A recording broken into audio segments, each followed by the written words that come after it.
दोस्तों, स्वागत है आपका हमारे चैनल आर के वर्मा में।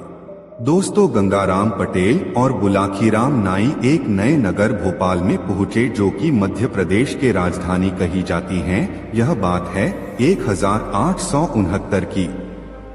दोनों यात्रा करते करते थक गए थे तो उन्होंने एक तालाब के पास रुकने का निर्णय लिया और हमेशा की तरह पटेल जी ने बुलाखी को पैसे देकर खाने का सामान लाने भेज दिया।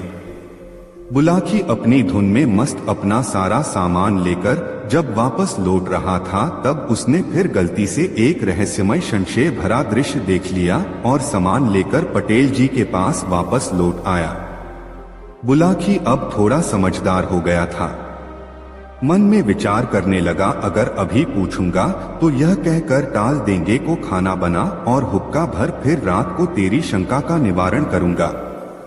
यह विचार कर बुलाखी चुपचाप अपना काम करने लगा और रात को खाने से फारिग होकर बुलाखी में पटेल जी का हुक्का भरा। पटेल जी ने हुक्के का एक कश लिया और बोले, भाई बुलाखी, अपने छोटे से दिमाग में क्या खिचड़ी पकाए जा रहा है? क्या आज तूने इस नगर में कुछ नहीं देखा?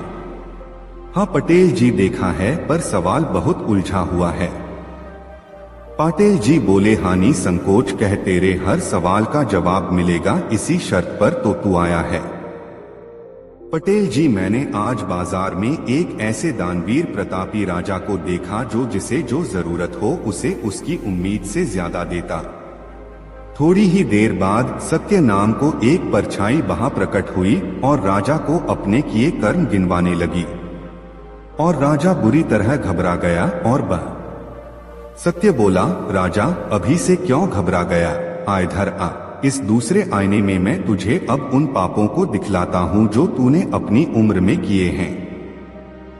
राजा ने हाथ जोड़े और पुकारा कि बस महाराज, बस कीजिए, जो कुछ देखा उसी में मैं तो मिट्टी हो गया, कुछ भी बाकी न रहा, अब आगे क्षमा कीजिए।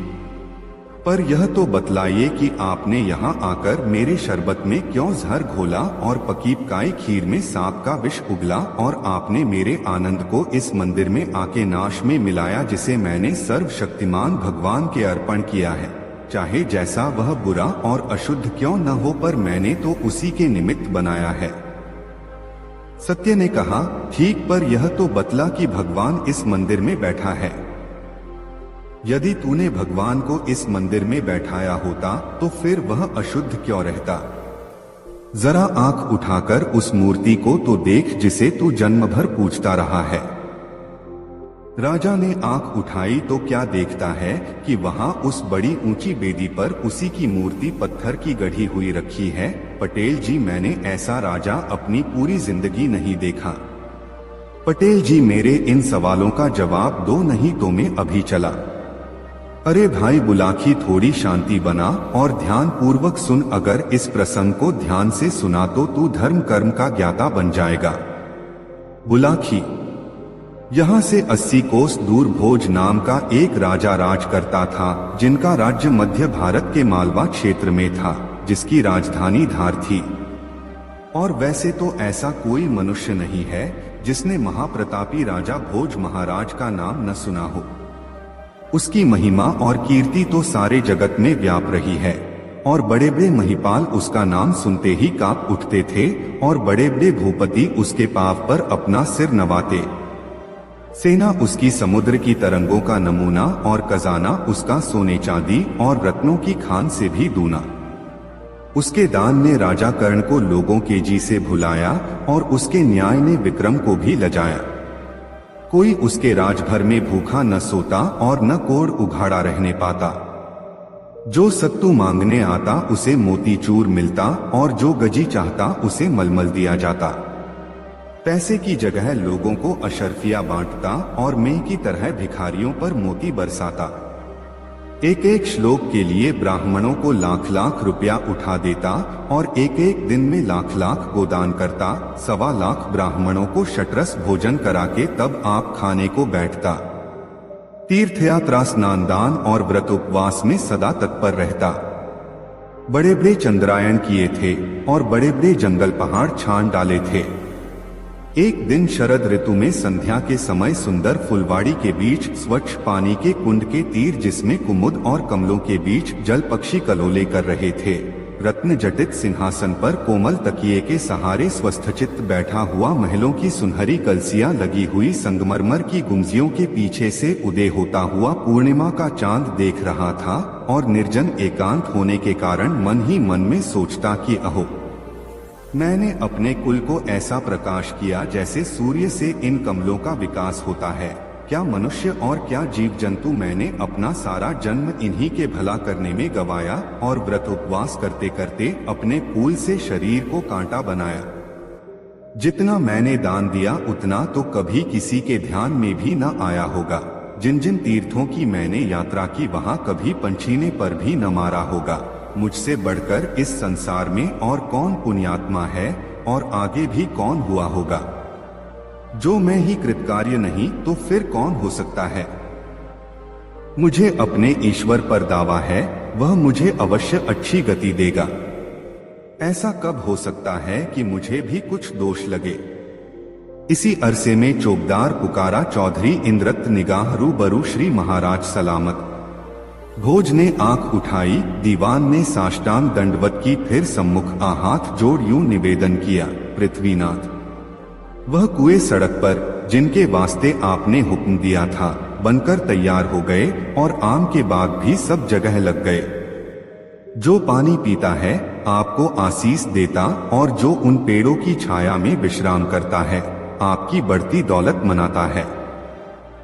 राजा अति प्रसन्न हुआ और कहा कि सुन, मेरी अमलदारी भर में जहाँ जहाँ सड़क है कोस कोस पर कुएं खुदवा के सदवर्ग बैठा दे और दुतरफा पेड़ भी जल्द लगवा दे। इसी अरसे में दानाध्यक्ष ने आकर आशीर्वाद दिया और निवेदन किया कि धर्मावतार, वह जो 5000 ब्राह्मण हर साल जाड़ों में रजाई पाते हैं सो ड्योढ़ी पर हाजिर हैं। राजा ने कहा, अब 5 के बदले 50,000 मिला करे और रजाई की जगह शाल दुशाला दिया जावे। दानाध्यक्ष दुशालों के लाने के वास्ते तोशेखाने में गया। दोस्तों, वीडियो को एक लाइक जरूर करें। बुलाखी इमारत के दारोगा ने आकर मुजरा किया और खबर दी कि महाराज, वह बड़ा मंदिर जिसके जल्द बना देने के वास्ते सरकार से हुक्म हुआ है, आज उसकी नींद खुद गई। पत्थर गढ़े जाते हैं और लुहार लोहा भी तैयार कर रहे हैं। महाराज ने त्यूरिया बदलकर उस दारोगा को खूब घुड़का और कहा कि मूर्ख, वहां पत्थर और लोहे का क्या काम है। बिल्कुल मंदिर संगमरमर और संगमूसा से बनाया जावे और लोहे बदल उसमें सब जगह सोना काम में आवे, जिसमें भगवान भी उसे देखकर प्रसन्न हो जावे। मेरा नाम इस संसार में अतुल कीर्ति पावे। यह सुनकर सारा दरबार पुकार उठा कि धन्य महाराज, धन्य क्यों न हो। जब ऐसे हो तब तो ऐसे हो। आपने इस कलिकाल को सतयुग बना दिया, मानो धर्म का उद्धार करने को इस जगत में अवतार लिया। आज आपसे बढ़कर और दूसरा कौन ईश्वर का प्यारा है। हमने तो पहले से ही आपको साक्षात धर्मराज विचारा है। व्यास जी ने कथा आरंभ की, भजन कीर्तन होने लगा।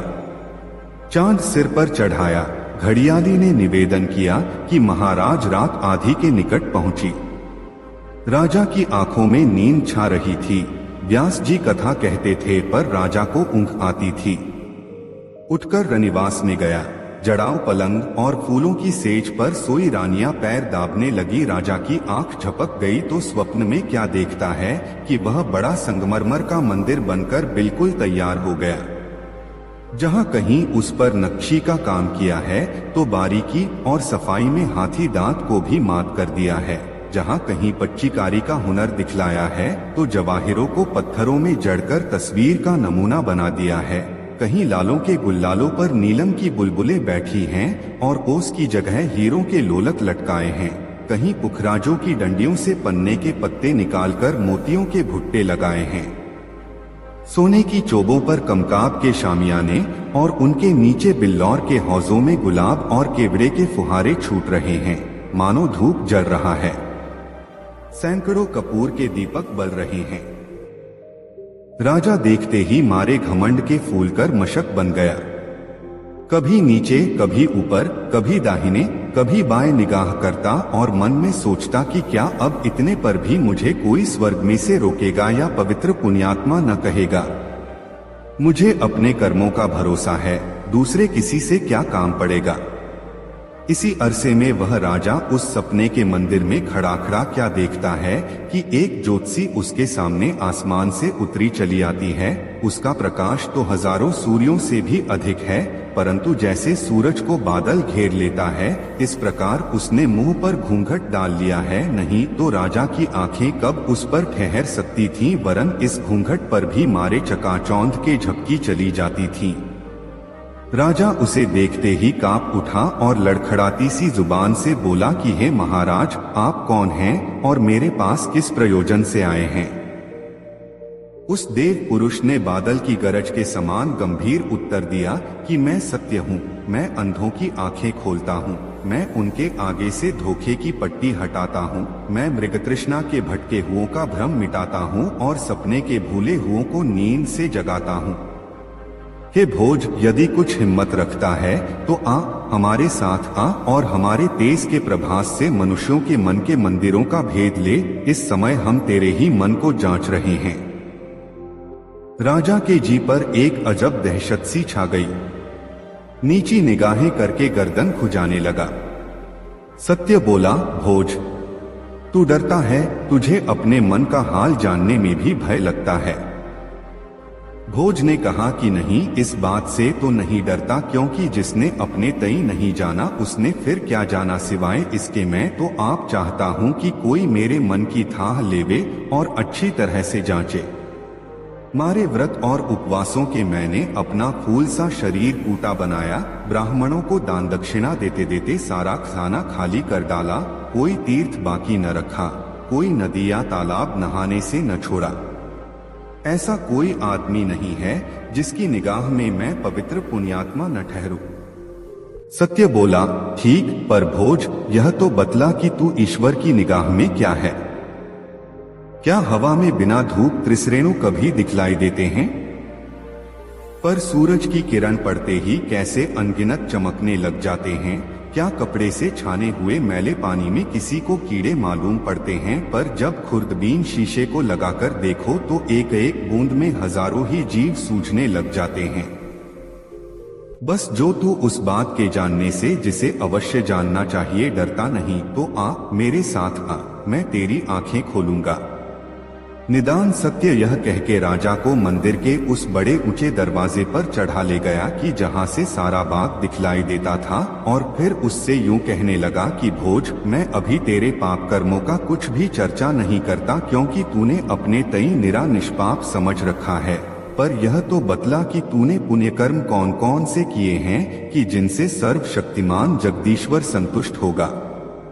राजा यह सुन के अत्यंत प्रसन्न हुआ। यह तो मानो उसके मन की बात थी। पुण्य कर्म के नाम से उसके चित्त को कमल सा खिला दिया। उसे निश्चय था कि पाप तो मैंने चाहे किया हो चाहे न किया हो, पर पुण्य मैंने इतना किया कि भारी से भारी पाप भी उसके पासंग में न ठहरेगा।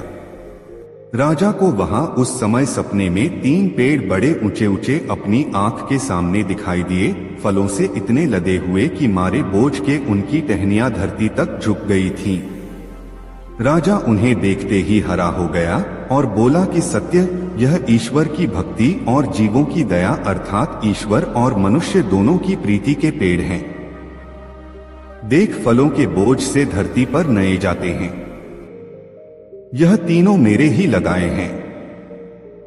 पहले में तो यह सब लाल लाल फल मेरे दान से लगे हैं, और दूसरे में वह पीले मेरे न्यास से, और तीसरे में यह सब सफेद फल मेरे तप का प्रभाव दिखलाते हैं।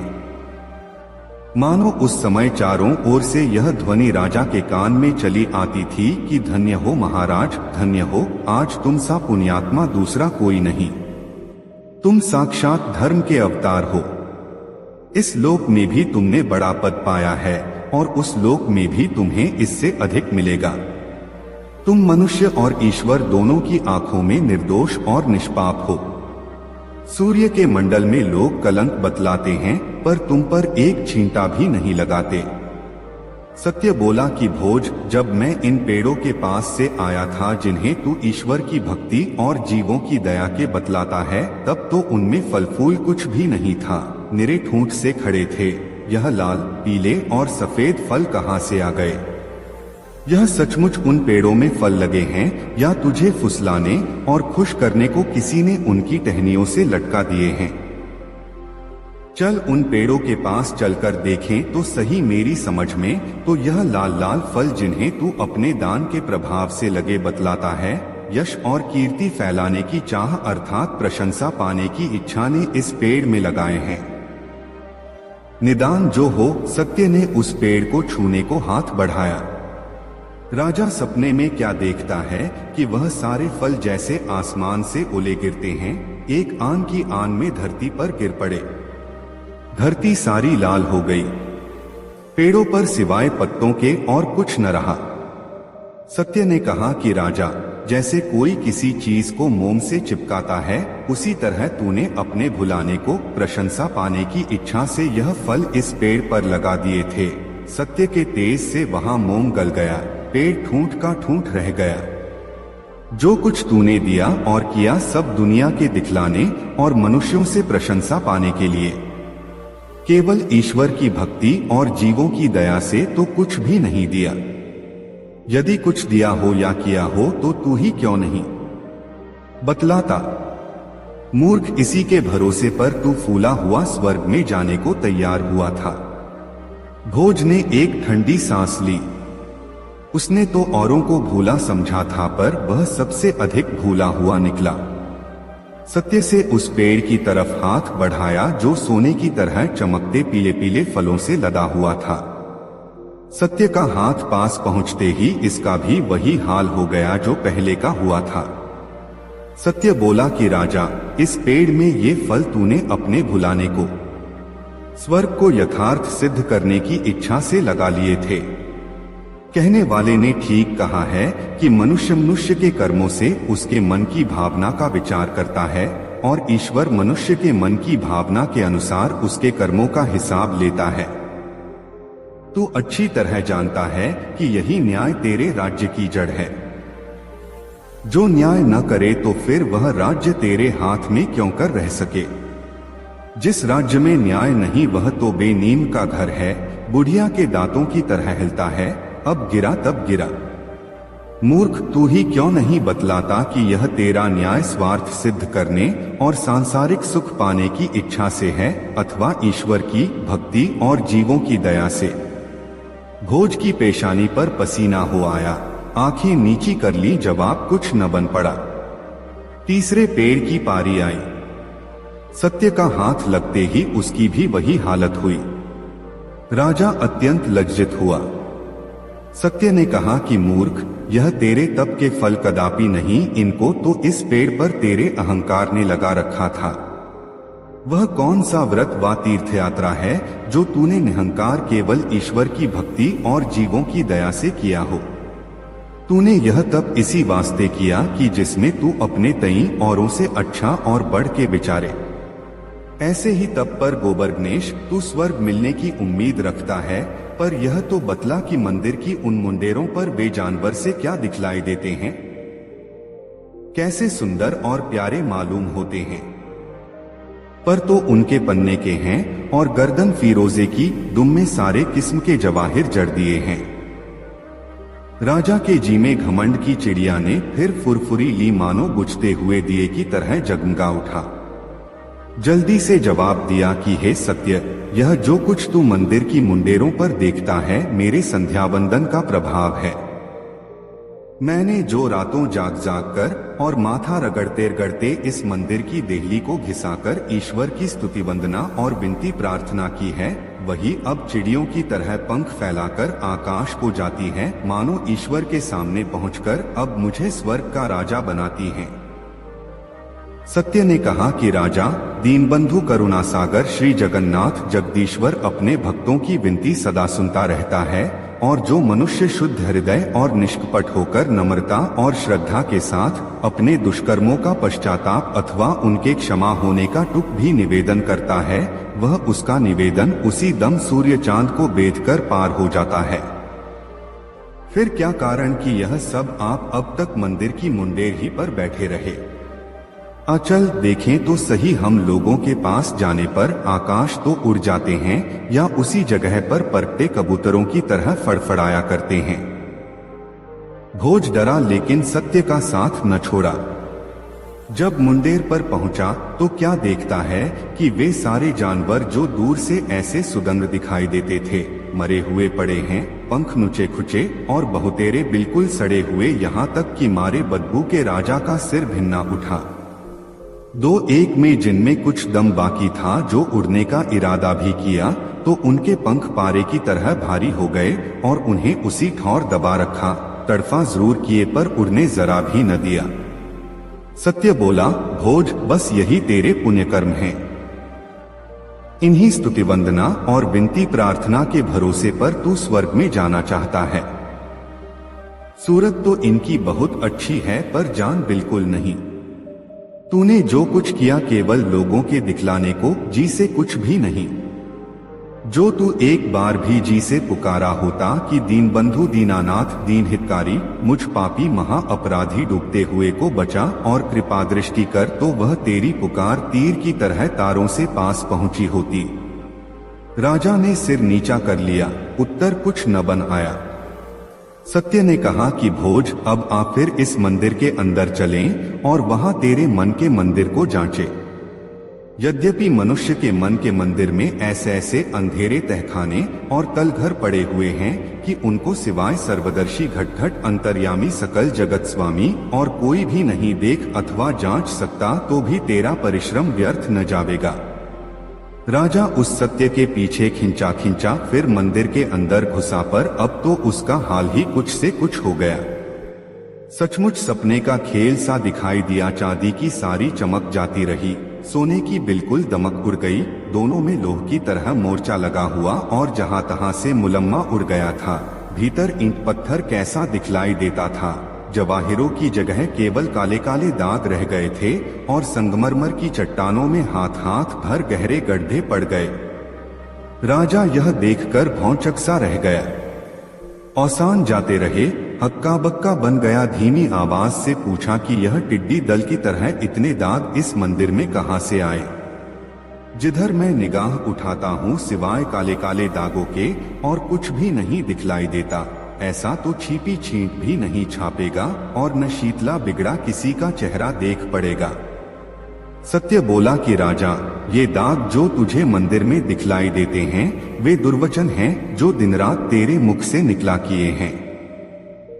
याद तो कर, तूने क्रोध में आकर कैसी कड़ी की बातें लोगों को सुनाई हैं। क्या खेल में और क्या आना अथवा दूसरे का चित्त प्रसन्न करने को, क्या रुपया बचाने अथवा अधिक लाभ पाने को और दूसरे का देश अपने हाथ में लाने अथवा किसी बराबर वाले से अपना मतलब निकालने और दुश्मनों को नीचा दिखलाने को कितना झूठ बोला है। अपने ऐब छिपाने और दूसरों की आंखों में अच्छा मालूम होने अथवा झूठी तारीफ पाने के लिए कैसी कैसी शेखियां की हैं। अपने को औरों से अच्छा, औरों को अपने से बुरा दिखलाने को कहां तक बातें बनाई हैं, तो अब कुछ भी याद नहीं रहा। बिल्कुल एक बार की भूल गया, पर वहां वह तेरे मुंह से निकलते ही वहीं में दर्ज हुआ। तू इन दागों को गिनने में असमर्थ है, पर उस घटघट निवासी अनंत अविनाशी को एक एक बात जो तेरे मुंह से निकली है याद है और याद रहेंगी। उसके निकट भूत और भविष्य दोनों वर्तमान सा है। भोज ने सिर न उठाया, पर उस दबीज बान से इतना मुंह से और निकाला कि दांत पर ये हाथ हाथ भर गाढ़े क्यों कर पड़ गए। सोने चांदी में मोर्चा लगकर ये ईंट पत्थर कहां से दिखलाई देने लगे। सत्य ने कहा कि राजा, क्या तूने कभी किसी को कोई लगती हुई बात नहीं कही अथवा बोली ठोली नहीं मारी? अरे नादान, यह बोली ठोली तो गोली से अधिक काम कर जाती है। तू तो इन गढ़ों ही को देखकर रोता है, पर तेरे ताने तो बहुतों की छातियों से पार हो गए। जब अहंकार का मोर्चा लगा तो फिर यह दिखलावे का मुलम्मा कब तक ठहर सकता है। स्वार्थ और अश्रद्धा का ईंट पत्थर प्रकट हो आया। राजा को इस अरसे में चिमगादड़ों ने बहुत तंग कर रखा था। मारे बू के सिर फटा जाता था, भनगे और पतंगों से सारा मकान भर गया था। राजा को बीच बीच में पंख वाले सांप और बिच्छू भी दिखलाई देते थे।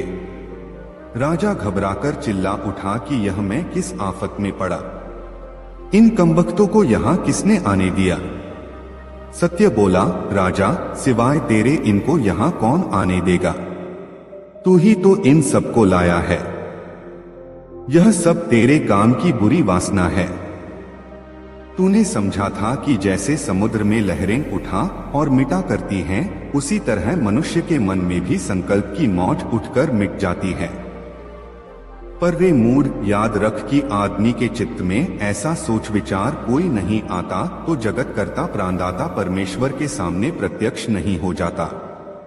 यह चमगादड़ और भंगे और सांप बिच्छू और कीड़े मकोड़े जो तुझे दिखलाई देते हैं, संकल्प विकल्प हैं जो दिन रात तेरे अंतःकरण में उठा किए और उन्हीं चमगादड़ और भंगे और सांप बिच्छू और कीड़े मकोड़ों की तरह तेरे हृदय के प्रकाश में उड़ते रहे। क्या कभी तेरे जी में किसी राजा की ओर से कुछ द्वेष नहीं रहा था? उसके मुल्कमाल पर लोभ नहीं आया था? अपनी बड़ाई का अभिमान नहीं हुआ या दूसरे की सुंदर स्त्री देखकर उस पर दिल न चला? राजा ने एक बड़ी लंबी ठंडी सांस ली और अत्यंत निराश होकर वह बात कही कि इस संसार में ऐसा कोई मनुष्य नहीं है जो कह सके कि मेरा हृदय शुद्ध और मन में कुछ भी पाप नहीं। इस संसार में निष्पाप रहना बड़ा कठिन है। जो पुण्य करना चाहते हैं उनमें भी पाप निकल आता है। इस संसार में पाप से रहित कोई भी नहीं। ईश्वर के सामने पवित्र पुण्यात्मा कोई भी नहीं। सारा मंदिर वरन सारी धरती आकाश गूंज उठा, कोई भी नहीं, कोई भी नहीं। सत्य ने जो आंख उठाकर उस मंदिर की एक दीवार की तरफ देखा तो वह उसी संगमरमर से आईना बन गया। राजा से कहा कि अब तुम इस आईने का भी तमाशा देख और जो कर्तव्य कर्मों के न करने से तुझे पाप लगे हैं उनका भी हिसाब ले। राजा उस आईने में क्या देखता है? जिस प्रकार बरसात की बढ़ी हुई किसी नदी के जल के प्रवाह में बहे जाते हैं, उस प्रकार अनगिनत सूरतें एक ओर से निकलती और दूसरी ओर अलोप होती चली जाती हैं। कभी तो राजा को वे सब भूखे और नंगे आईने में दिखलाई देते जिन्हें राजा खाने फनने को दे सकता था पर न देकर दान का रुपया उन्हीं हट्टे कट्टे मोटे मुस्टंड खाते पीते हुओं को देता रहा जो उसकी खुशामद करते थे या किसी की सिफारिश ले आते थे या उसके कारदारों को घूंस देकर मिला लेते थे या सवारी के समय मांगते मांगते और शोरगुल मचाते मचाते उसे तंग कर डालते थे या दरबार में आकर उसे लज्जा के भंवर में गिरा देते थे या झूठा छापा तिलक लगाकर उसे मकर के जाल में फंसा लेते थे या जन्म पत्र में भले बुरे ग्रह बतलाकर कुछ धमकी भी दिखला देते थे या सुंदर कवित्त और श्लोक पढ़कर उसके चित्त को लुभाते थे। कभी वे दीन दुखी दिखलाई देते जिन पर राजा के कारदार जुल्म किया करते थे और उसने कुछ भी उसकी तहकीकात और उपाय न की। कभी उन बीमारों को देखता जिनका चंगा करा देना राजा के इख्तियार में था। कभी वे व्यथा के जले और विपत्ति के मारे दिखलाई देते जिनका जी राज के दो बात कहने से ठंडा और संतुष्ट हो सकता था। कभी अपने लड़के और लड़कियों को देखता जिन्हें वह पढ़ा लिखा कर अच्छी अच्छी बातें सिखाकर बड़े बड़े पापों से बचा सकता था।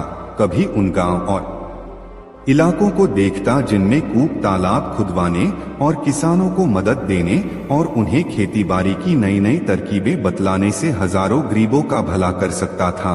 उन टूटे हुए पुल और रास्तों को देखता जिन्हें दुरुस्त करने से वह लाखों मुसाफिरों को आराम पहुंच सकता था।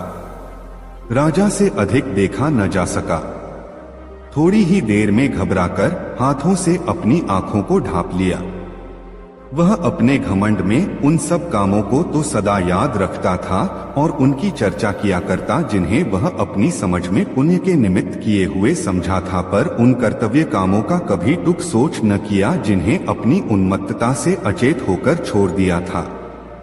सत्य बोला, राजा अभी से क्यों घबरा गया? आ इधर आ, इस दूसरे आईने में मैं तुझे अब उन पापों को दिखलाता हूँ जो तूने अपनी उम्र में किए हैं।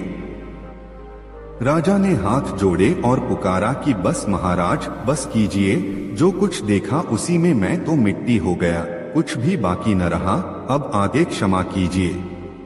पर यह तो बतलाइए कि आपने यहाँ आकर मेरे शरबत में क्यों जहर घोला और पकीपकाई खीर में सांप का विष उगला, और आपने मेरे आनंद को इस मंदिर में आके नाश में मिलाया जिसे मैंने सर्वशक्तिमान भगवान के अर्पण किया है। चाहे जैसा वह बुरा और अशुद्ध क्यों न हो, पर मैंने तो उसी के निमित्त बनाया है। सत्य ने कहा, ठीक, पर यह तो बतला कि भगवान इस मंदिर में बैठा है। यदि तूने भगवान को इस मंदिर में बैठाया होता तो फिर वह अशुद्ध क्यों रहता? जरा आंख उठाकर उस मूर्ति को तो देख जिसे तू जन्म भर पूजता रहा है। राजा ने आंख उठाई तो क्या देखता है कि वहां उस बड़ी ऊंची बेदी पर उसी की मूर्ति पत्थर की गढ़ी हुई रखी है और अभिमान की पगड़ी बांधे हुए है। सत्य ने कहा कि मूर्ख, तूने जो काम किए केवल अपनी प्रतिष्ठा के लिए, इसी प्रतिष्ठा प्राप्त होने की सदा तेरी भावना रही और इसी प्रतिष्ठा के लिए तूने अपनी आप पूजा की। रे मूर्ख, सकल जगत स्वामी घट अंतर्यामी क्या ऐसे मन रूपी मंदिर में भी अपना सिंहासन बिछने देता है जो अभिमान और प्रतिष्ठा प्राप्ति की इच्छा इत्यादि से भरा है? ये तो उसकी जली पड़ने योग्य है। सत्य का इतना कहना था कि सारी पृथ्वी एक बारगी कांप उठी, मानो उसी दम टुकड़ा टुकड़ा होना चाहती थी। आकाश में ऐसा शब्द हुआ कि जैसा प्रलय काल का मेघ गर्जा। मंदिर की दीवार चारों ओर से अड़ड़ा गिर पड़ी, मानो उस पापी राजा को दबा लेना चाहती थी, और उस अहंकार की मूर्ति पर ऐसी एक बिजली गिरी कि वह धरती पर औंधे मुंह आ पड़ी। त्राही त्राही माम मैं डूबा कह के भोज जो चिल्लाया, आंख उसकी खुल गई और सपना सपना हो गया। बुलाखी। इस अरसे में रात बीतकर आसमान के किनारों पर लाली दौड़ हुई थी। चिड़िया चहचहा रही थी। एक ओर से शीतल मंद सुगंध पवन चली थी, दूसरी ओर से बीन और मृदंग की ध्वनि। बंदीजन राजा का जस गाने लगे। हर कार्य हर तरफ काम को दौड़े, कमल खिले, कुमुद कुम्हालाए। राजा पलंग से उठा, पर जी भारी, माथा थामे हुए। न हवा अच्छी लगती थी, न गाने बजाने की सुध बुध थी। उठते ही पहले यह हुक्म दिया कि इस नगर में जो अच्छे पंडित हों, जल्द उनको मेरे पास लाओ। मैंने एक सपना देखा है कि जिसके आगे अब यह सारा राग सपना मालूम होता है। उस सपने के स्मरण से ही मेरे रोंगटे खड़े हुए होते हैं। राजा के मुख से हुक्म निकलने की देर थी। चौबदार ने 3 पंडितों को, उस समय वशिष्ठ, याज्ञवल्क्य और बृहस्पति के समान प्रख्यात थे, बात की बात में राजा के सामने ला खड़ा किया। राजा का मुंह पीला पड़ गया था, माथे पर पसीना हो आया था। पूछा कि वह कौन सा उपाय है जिससे यह पापी मनुष्य ईश्वर के कोप से छुटकारा पावे। उनमें से एक बड़े बूढ़े पंडित ने आशीर्वाद देकर निवेदन किया कि धर्मराज धर्मावतार, यह भय तो आपके शत्रुओं को होना चाहिए। आपसे पवित्र पुण्यात्मा के जी में ऐसा संदेह क्यों उत्पन्न हुआ? आप अपने पुण्य के प्रभाव का जामा पहन के बेखटके परमेश्वर के सामने जाइए। न तो वह कहीं से फटाफता है और न किसी जगह से मैला कुचैला हुआ है। राजा क्रोध करके बोला कि बस अधिक अपनी वाणी को परिश्रम न दीजिए और इसी दम अपने घर की राह लीजिए। क्या आप फिर उस पर्दे को डालना चाहते हैं जो सत्य ने मेरे सामने से हटाया, और बुद्धि की आंखों को बंद करना चाहते हैं जिन्हें सत्य ने खोला? उस पवित्र परमात्मा के सामने अन्याय कभी नहीं ठहर सकता। मेरे पुण्य का जामा उसके आगे निरा चीथड़ा है। यदि वह मेरे कामों पर निगाह करेगा तो नाश हो जाऊंगा, मेरा कहीं पता भी न लगेगा। इसी में दूसरा पंडित बोल उठा कि महाराज, परब्रह्म परमात्मा जो आनंद स्वरूप है, उसकी दया के सागर का कब किसी ने वारापार पाया है? वह क्या हमारे इन छोटे छोटे कामों पर निगाह किया करता है? एक कृपा दृष्टि से सारा बेड़ा पार लगा देता है। राजा ने आंखें दिखला के कहा कि महाराज, आप भी अपने घर को सिधारिए। आपने ईश्वर को ऐसा अन्याय ठहरा दिया कि वह किसी पापी को सजा नहीं देता है। सब धान 22 पसेरी तोलता है, मानो हर भूमपुर का राज करता है। इसी संसार में क्यों नहीं देख लेते, जो आम बोता है वह आम खाता है, और जो बबूल लगाता है वह कांटे चुनता है, तो क्या उस लोक में जो जैसा करेगा सर्वदर्शी घट-घट अंतर्यामी से उसका बदला वैसा ही न पावेगा। सारी सृष्टि पुकारे कहती है, और हमारा अंतःकरण भी इस बात पर गवाही देता है कि ईश्वर अन्याय नहीं करेगा। जो जैसा करेगा वैसा ही उससे उसका बदला पावेगा।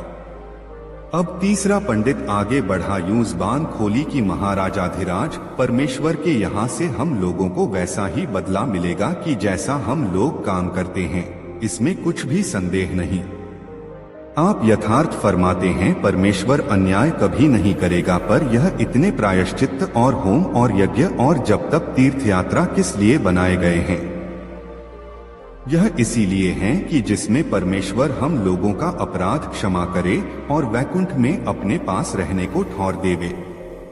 राजा ने कहा, देवताजी, कल तो मैं आपकी सब बात मान सकता था, लेकिन अब तो मुझे इन कामों में भी ऐसा कोई नहीं दिखलाई देता जिसके करने से यह पापी मनुष्य पवित्र पुण्यात्मा हो जावे। वह कौन सा जब तक तीर्थ यात्रा, होमयज्ञ और प्रायश्चित्त है जिसके करने से हृदय शुद्ध हो और अभिमान न आ जावे। आदमी को फुसला लेना तो सहज है, पर उस घट-घट के अंतर्यामी को कोई क्यों कर फुसलावे। जब मनुष्य का मन ही पाप से भरा हुआ है तो फिर उससे पुण्यकर्म कोई कहाँ बन आवे। पहल आप उस स्वप्न को सुनिए जो रात को देखा है, तब फिर पीछे वह उपाय बतलाइए जिससे पापी मनुष्य ईश्वर के कोप से छुटकारा पाता है। निदान राजा ने जो कुछ रात को स्वप्न में देखा था सब ज्यों का ज्यों उस पंडित को कह सुनाया। पंडित जी तो सुनते ही अवाक हो गए, सिर झुका लिया।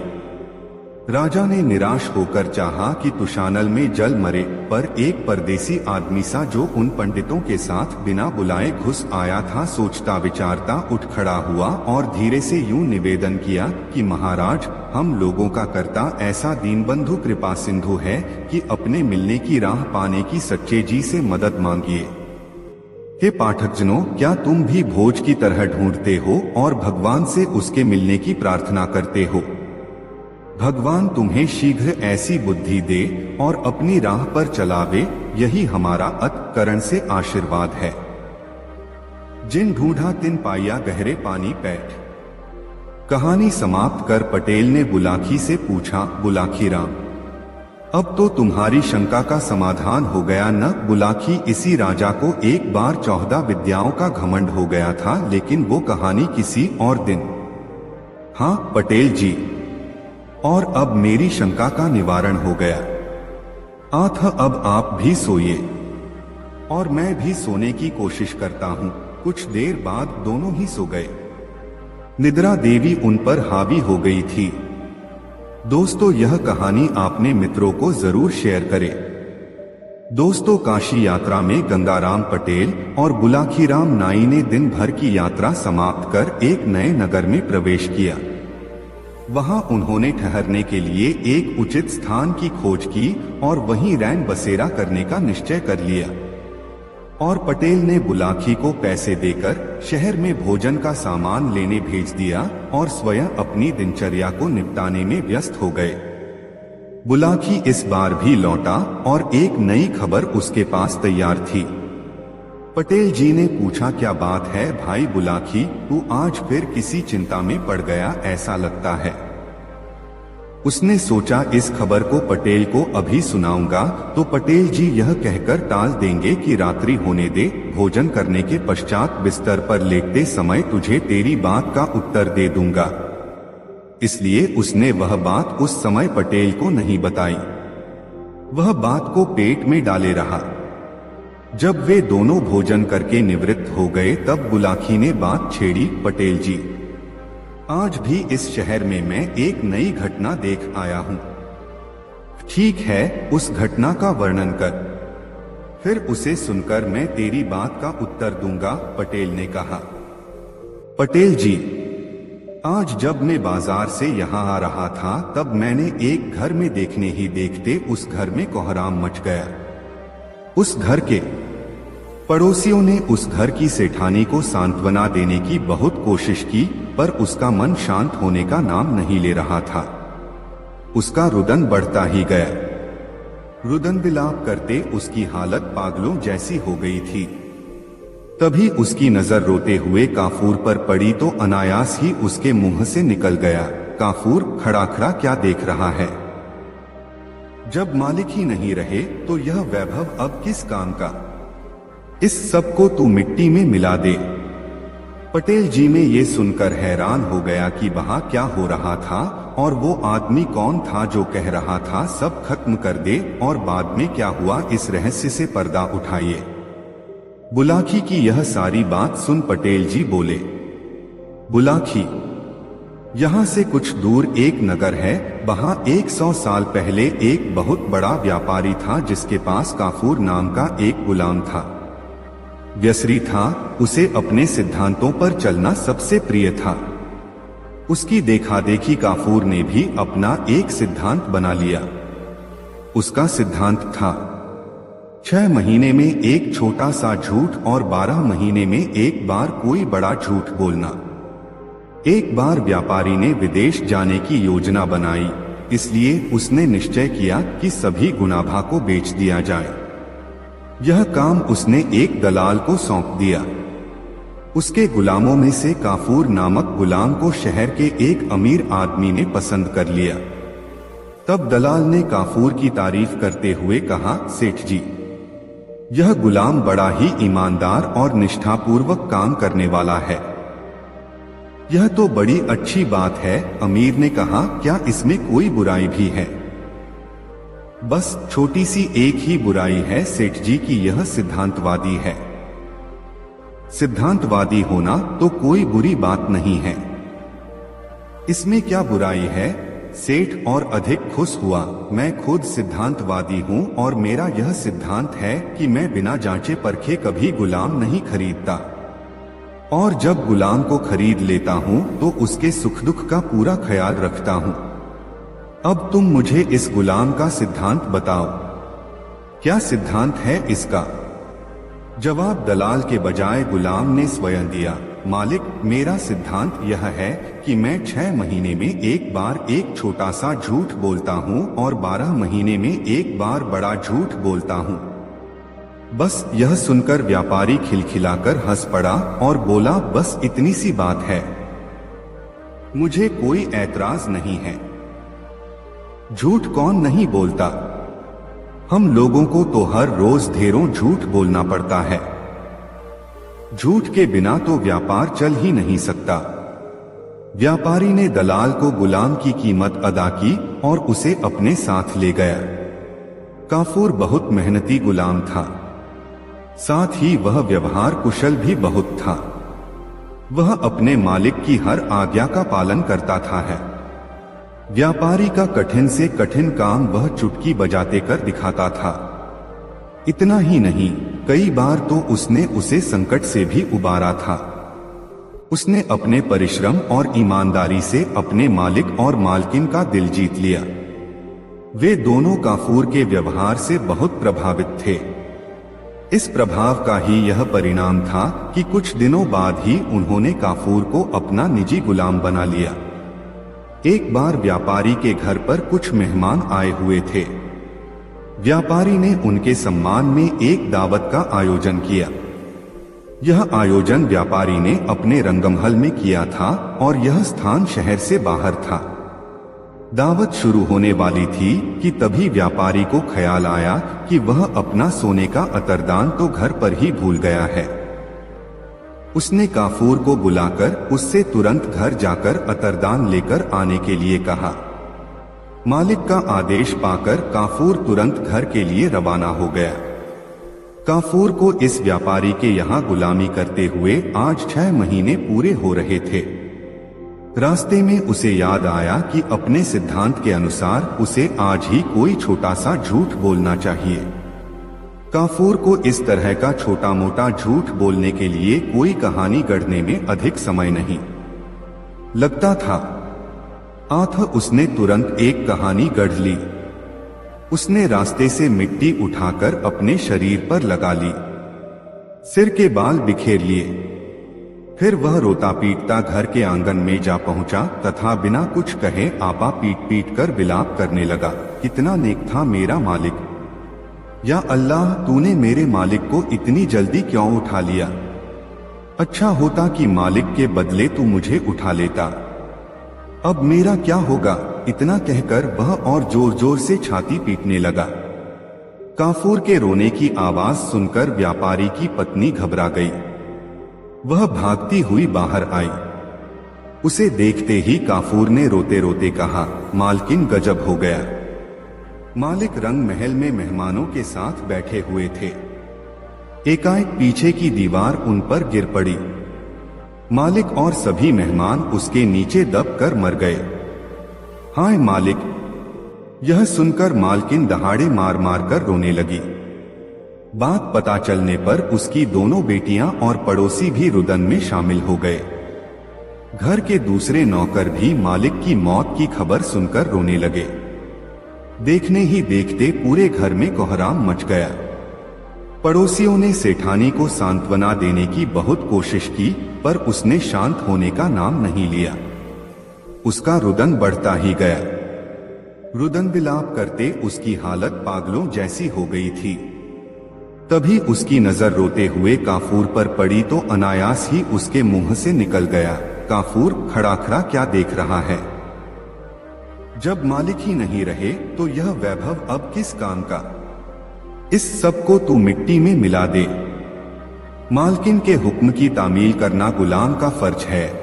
यही सोचकर काफूर ने तुरंत इतीदा उठाया और घर की एक एक चीज को तोड़फोड़ कर रख दिया। मकान के दरवाजे, खिड़कियों, मेज कुर्सियां, पलंग, अलमारी, बर्तन सब कुछ चकनाचूर हो गए। तत्पश्चात मालकिन अपनी दोनों बेटियों, पड़ोसियों व नौकर चाकरों के साथ रोती पीटती रंग महल की ओर चल पड़ी। मालकिन और पड़ोसियों के रंग महल पहुंचने के पहले ही काफूर जल्दी जल्दी रंग महल जा पहुंचा। उस समय व्यापारी मेहमानों के साथ भोजन करने बैठा ही था कि काफूर उसके पास जाकर छाती पीटते हुए रोने लगा। व्यापारी उसको इस हरकत पर बुरी तरह घबरा गया और तत्काल उसने पूछा, काफूर क्या हुआ, तू इस तरह फूट फूट कर रो क्यों रहा है। काफूर ने सिसकते हुए जवाब दिया, मालिक क्या बताऊं, गजब हो गया। मालकिन दीवान खाने में झूले पर बैठी हुई पान चबा रही थी। एकाएक दीवान खाने की दीवार उनके ऊपर गिर पड़ी। मालकिन दीवार के नीचे दबकर मर गईं। आपकी दोनों बेटियां वहीं अपने छोटे भाई के साथ खेल रही थीं। वे सब भी दीवार के नीचे दब गए। गजब हो गया मालिक। काफूर विलाप करने लगा, हाय अब मैं क्या करूं। खुदा, तूने मेरी दयालु मालकिन को इतनी जल्दी क्यों उठा लिया। व्यापारी परोसी हुई थाली छोड़कर उठ गया। वह शोक से विह्वल हो उठा और जो भी चीज सामने पड़ी सबको तोड़ने फोड़ने लगा। रंग महल की कोई भी वस्तु साबुत नहीं बची। मेहमानों ने किसी तरह व्यापारी को संभाला। वे सब रोते बिलखते घर की ओर चल पड़े। अभी वे लोग कुछ ही दूर गए थे कि उन्हें सामने से सेठानी और पास पड़ोस के लोग उधर से आते हुए दिखाई दिए। दोनों तरफ की भीड़ एक दूसरे के करीब आ गई। जब व्यापारी ने सेठानी को और सेठानी ने व्यापारी को देखा तो दोनों डर के मारे कांपने लगे। भागो भागो, यह तो सेठानी का भूत है, व्यापारी चिल्लाया। बचाओ बचाओ, यह तो सेठ जी का भूत है, सेठानी बोली। इसके बाद व्यापारी और सेठानी डर के मारे बेहोश होकर गिर पड़े। व्यापारी और सेठानी के साथ आए लोगों ने उन दोनों के चेहरों पर पानी छिड़का, तब कहीं जाकर उन दोनों को होश आया। व्यापारी और उसकी पत्नी ने जब एक दूसरे से बातचीत की तब उन्हें मालूम हुआ कि यह सब काफूर की करतूत है। उन्होंने काफूर के इस झूठ के कारण हुए नुकसान और तोड़फोड़ के बारे में भी एक दूसरे को बताया। व्यापारी और सेठानी को काफूर पर बहुत गुस्सा आया। उन्होंने काफूर को डांटते हुए कहा, तूने यह घिनौनी हरकत क्यों की। आखिर तुझे इस करतूत से क्या हासिल हुआ? काफूर बोला, मालिक मैंने जो कुछ किया है अपने सिद्धांत के अनुसार ही किया है। आपको याद होगा मैंने आपसे 6 महीने में एक बार एक छोटा झूठ बोलने की बात की थी। आज मुझे आपके यहाँ गुलामी करते हुए 6 महीने पूरे हो रहे थे, इसलिए मुझे आज एक छोटा झूठ बोलना ही पड़ा। मैंने तो केवल छोटा सा झूठ बोला था, लेकिन मालकिन ने आदेश दिया तो मुझे मजबूर होकर घर का सारा सामान तोड़ना पड़ा। क्या करता, मालकिन के हुक्म का पालन करना मेरा धर्म था। व्यापारी गुस्से से बोला, नालायक, तोड़फोड़ करने से पहले तूने नुकसान के बारे में तो विचार कर लिया होता। तूने हमारा लाखों रुपए का नुकसान कर डाला और ऊपर से जबान लड़ा रहा है। मालिक आपका भी तो सिद्धांत है, जीते जागते इंसानों को गुलाम बनाकर रखना। आप एक निर्दोष एवं वफादार आदमी को जानवर की तरह जंजीरों में बांध कर रखते हैं, उसे जानवरों की तरह खरीदते और बेचते हैं। आप उस पर कोड़े बरसा सकते हैं। इतना ही नहीं, आप गुलामों की हत्या भी कर सकते हैं। जीते जागते इंसानों की पूरी जिंदगी इस प्रकार की गुलामी में ही बीत जाती है। इस अन्याय की तुलना में तो मेरी छोटी सी गलती कुछ भी नहीं है। काफूर की बातें सुनकर व्यापारी के कान खड़े हो गए। उसने सोचा, इस गुलाम का छोटा सा झूठ यदि इतना भयानक है तो बड़ा झूठ कितना विनाशकारी होगा। उसने काफूर से कहा, अब मुझे तुम्हारे जैसे गुलाम की जरूरत नहीं है। नहीं मालिक, ऐसा कैसे हो सकता है? काफूर ने जवाब दिया, आपने तो 12 महीने के लिए मुझे खरीदा है। दलाल की बही में यह शर्त दर्ज है। 12 महीने के पहले आप मुझे कैसे छोड़ सकते हैं मालिक? व्यापारी और काफूर का यह विवाद सुल्तान हारून रशीद के पास पहुंचा। उसने दोनों पक्षों की दलीलें सुनने के बाद काफूर को गुलामी से आजाद करने का आदेश दिया। इस प्रकार अपनी सूझबूझ से काफूर हमेशा हमेशा के लिए गुलामी से मुक्त हो गया।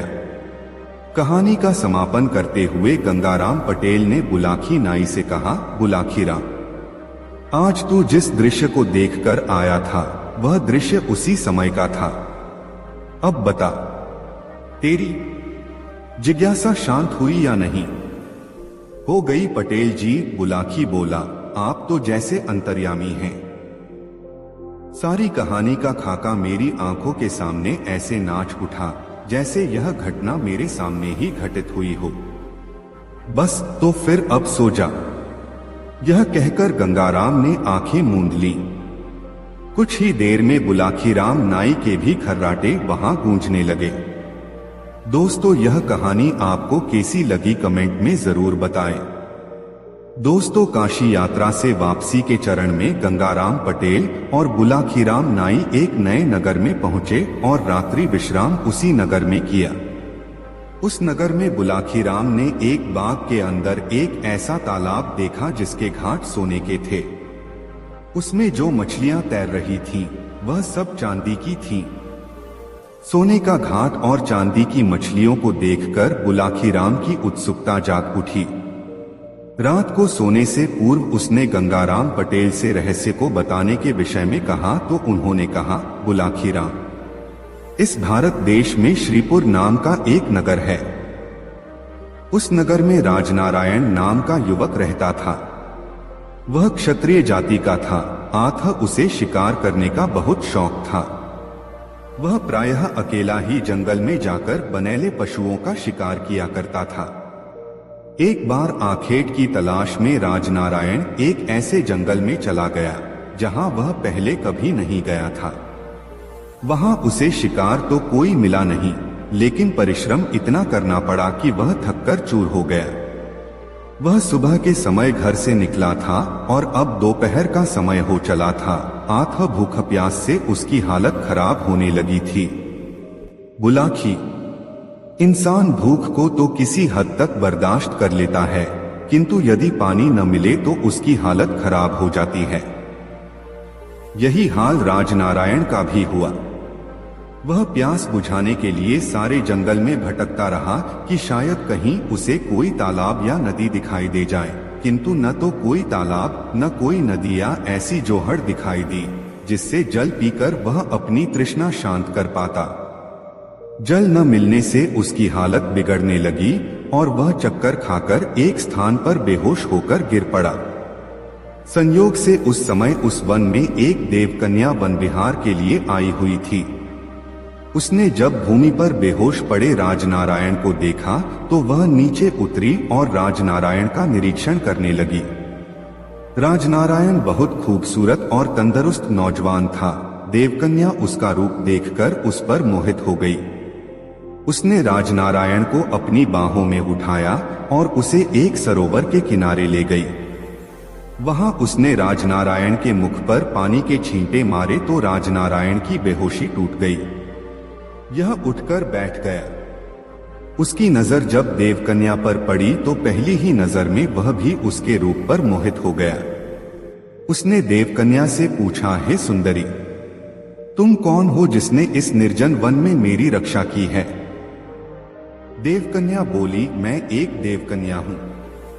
मैं वन विहार के लिए घर से निकली थी। जंगल में तुम मुझे बेहोश पड़े दिखाई दिए तो मैं तुम्हें इस सरोवर पर ले आई। पहले जी भरकर अपनी प्यास बुझा लो, बाकी बातें बाद में होंगी। बुलाखी। तब राजनारायण ने पहले तो सरोवर से जल पीकर अपनी तृष्णा शांत की, फिर उस देवकन्या से कहा, हे सुंदरी, मैं तुम्हारा स्वरूप देखकर तुम पर मोहित हो गया हूं। अब से पहले मैंने तुम्हारे जैसी कोई अन्य सुंदरी नहीं देखो। क्या तुम मुझसे विवाह करना पसंद करोगी? यह सुनकर उस देवकन्या ने कहा, हे युवक, मोहित तो मैं भी तुम्हारे रूप पर हो गई हूँ, किंतु विवाह मैं तुम्हारे साथ तभी करूंगी जब तुम मेरी एक शर्त मान लोगे। कौन सी शर्त है तुम्हारी? राजनारायण ने पूछा। मेरी शर्त यह है कि विवाह के बाद तुम मुझ पर ऐसी कोई पाबंदी नहीं लगाओगे जो मेरी स्वतंत्रता में बाधक बने। तुम मुझसे यह भी नहीं पूछोगे कि मैं कहाँ गई थी, क्यों गई थी अथवा किसके पास गई थी, आदि आदि। हाँ, यह बात अलग है कि मैं तुम्हें स्वेच्छा से ही सारी बातें बता दूं, किंतु बताने के लिए तुम मुझ पर कोई दबाव नहीं डालोगे। यदि मेरी यह शर्त मंजूर है तो मैं तुमसे विवाह करने के लिए तैयार हूं। राजनारायण तैयार हो गया और तब उन दोनों ने वन में ही वन देवता को साक्षी मानकर गांधर्व विवाह कर लिया। राजनारायण उस देवकन्या को अपनी पत्नी बनाकर अपने घर ले आया। कुछ दिन दोनों के बहुत आनंद पूर्वक बीते। फिर एक दिन राजनारायण ने अपनी पत्नी से कहा, हे प्रिय, अब मैं काम की तलाश में यहाँ के राजा के पास जाना चाहता हूँ ताकि हमारे खाने पीने का खर्चा चलता रहे।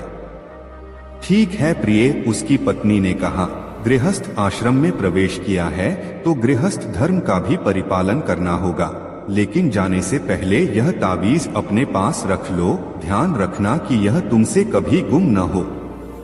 यह एक मंत्रपूरित ताबीज है। जब तक यह तुम्हारे पास मौजूद रहेगा तुम्हारा कोई भी शत्रु तुम पर विजय प्राप्त नहीं कर सकेगा। यह कहकर उसने वह ताबीज अपने पति को दे दिया। ताबीज लेकर राजनारायण घर से निकल पड़ा। बुलाखी राम। राजनारायण एक खूबसूरत और तंदुरुस्त नौजवान तो था ही, नौकरी मांगने के लिए जब वह राजा के पास पहुंचा तो राजा ने तुरंत ही उसे नौकरी दे दी और उसे अपना अंगरक्षक नियुक्त कर लिया। इस प्रकार इन दोनों के दिन आनंद पूर्वक व्यतीत होने लगे। एक बार वहां का राजा आखेट के लिए जंगल में गया। राजनारायण तो उसका अंगरक्षक था ही, आथ राजनारायण को भी उसके साथ शिकार पर जाना पड़ा।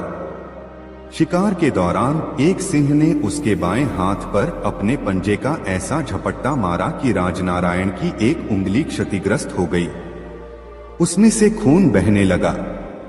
किसी तरह उसने पट्टी बांधकर उंगली से बहते खून को तो रोक लिया, किंतु उसकी उंगली का दर्द बरकरार रहा। घर लौटकर उसने अपनी पत्नी को भी यह बात न बताई और भोजनादि से फारिग होकर बिस्तर पर लेट गया। आधी रात का समय हुआ तो एकाएक उसकी उंगली में फिर तेज दर्द उठना शुरू हो गया। दर्द के कारण उसकी आंखों से नींद गायब हो गई। तभी उसने जो दृश्य देखा उसने उसके दर्द के एहसास को भी भुला दिया। उसने देखा दूसरे बिस्तर पर सोई हुई पत्नी एकाएक उठी। उसने एक उचटती सी निगाह अपने पति के बिस्तर पर डाली, फिर यह देखकर कि उसका पति गहरी नींद में सोया पड़ा है, संतोष की सांस लेती हुई मकान के एक दूसरे कक्ष में दाखिल हो गई। राजनारायण दम साधे सोने का नाटक किए यूं ही बिस्तर पर पड़ा रहा।